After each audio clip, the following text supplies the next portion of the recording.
मी आज तुम्हाला चुक्याची भाजी कशी करायची ते सांगत आहे। मी चिरलेला चुका घेतलेला आहे, भिजवलेली तुरीची डाळ घेतलेली आहे। आता पातेल्यामध्ये 1 ग्लास पाणी टाकून घ्यायचं। त्याला छान उकळी आल्यानंतर त्यामध्ये चुक्याची भाजी टाकायची। हे बघा पाण्याला उकळी आलेली आहे, त्यामध्ये तुरीची डाळ टाकायची।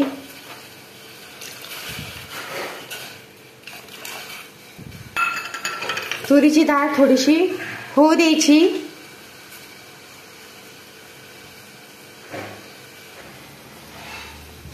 हे बघा अशी तुरीची डाळ झालेली आहे आपली। अशी थोडीशी शिजून घ्यायची तुरीची डाळ। आता त्यामध्ये चुका टाकायचा।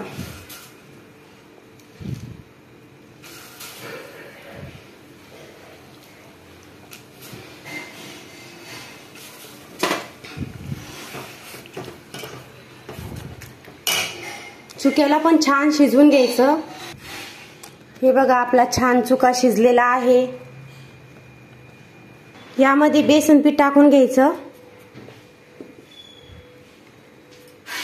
बेसन पीठ टाकायचं आणि रईने त्याला फिरून घ्यायचं।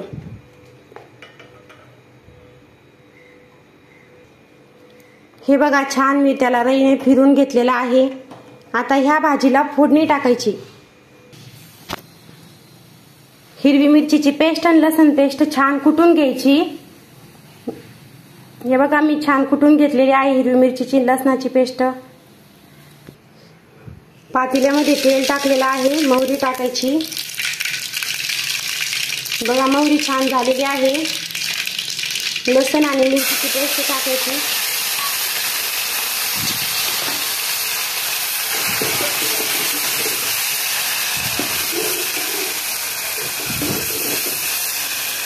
हे बघा आपली किती छान झालेली आहे मिरची।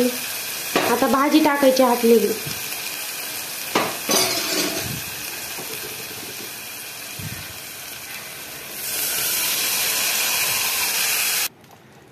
चवीनुसार मीठ टाकायचं। हे बघा अशी झालेली आहे आपली चुक्याची भाजी। हे बघा अशी या पद्धतीने चुक्याची भाजी केल्यास खूप छान लागते।